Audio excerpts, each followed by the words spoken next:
Welcome back to Wedge Tips with me, Chris Ryan, and in this video we're talking and looking at a short pitch when you're around the green. Now, video one we covered a chip, hopefully you saw that one. This we've moved a little bit further from the green, so it requires a little bit of a different technique, and I'm also going to choose a different wedge from my bag. So for this particular situation, I'm going to go for my 56, 60 being the highest I carry, 52 being the lowest. This is right in the middle. So why would I change the club? Well, I'm a little bit below the green here. I've got a little bit more of a distance to cover and I need a little bit more elevation, hence the extra loft. We also need a slightly different technique to get this ball close. So let's run through that and then we'll go ahead and hit the shot. So this shot here is going to require my club to have a little bit more speed. A little bit more speed changes how the club interacts with the ground, and we don't have to create as much of a descending attack into the golf ball that we did for that chip shot in lesson one. So what I'd love you to do in terms of a setup here would be have the golf ball a lot more in the middle of your body. So that's pretty much underneath the zip on my top. And I also want the grip of the golf club to be on that line as well, maybe slightly forward, so there's a very, very small amount of lean forward in the golf club. I'm going to have a little bit of weight on my lead leg. I'm going to have a very narrow stance, but ultimately you can see how that looks very, very neutral and natural. Ball in the middle of me, and I'm very, very centered. Now, the key thing in this little shot would be we don't mind now starting to engage a little bit of wrist action and a little bit of forearm movement.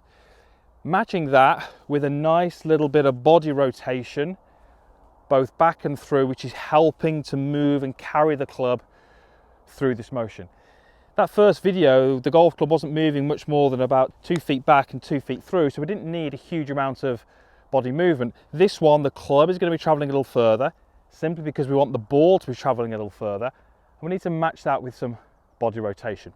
So my practice swings are going to be trying to land the golf club on the ground where the ball is, using the sole and the bounce of the golf club. That's this part of the golf club here.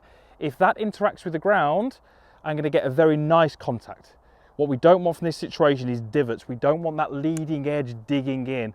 That suggests that you've got the handle too far forwards. It suggests that the club is descending too much, and it can be very difficult to play the shots consistently from there. So the practice swings before the shot should be you trying to gauge and sense where that ground is, and actually just trying to get the golf club to land on that ground where the ball is. I really want this ball to land about on the front of the green, or where the green starts, and then just release that a little bit. So this is going to be certainly more 80% through the air, 20% on the green, versus that first shot, which was a little bit more 25% through the air, 75% on the green.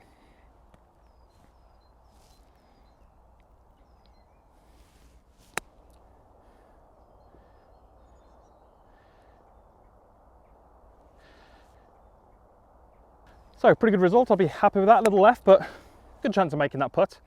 So a different situation required a different wedge from my bag, and it also required a slightly different setup and a slightly different technique. So we call that a short pitch shot. A little bit more loft is often very useful from that situation.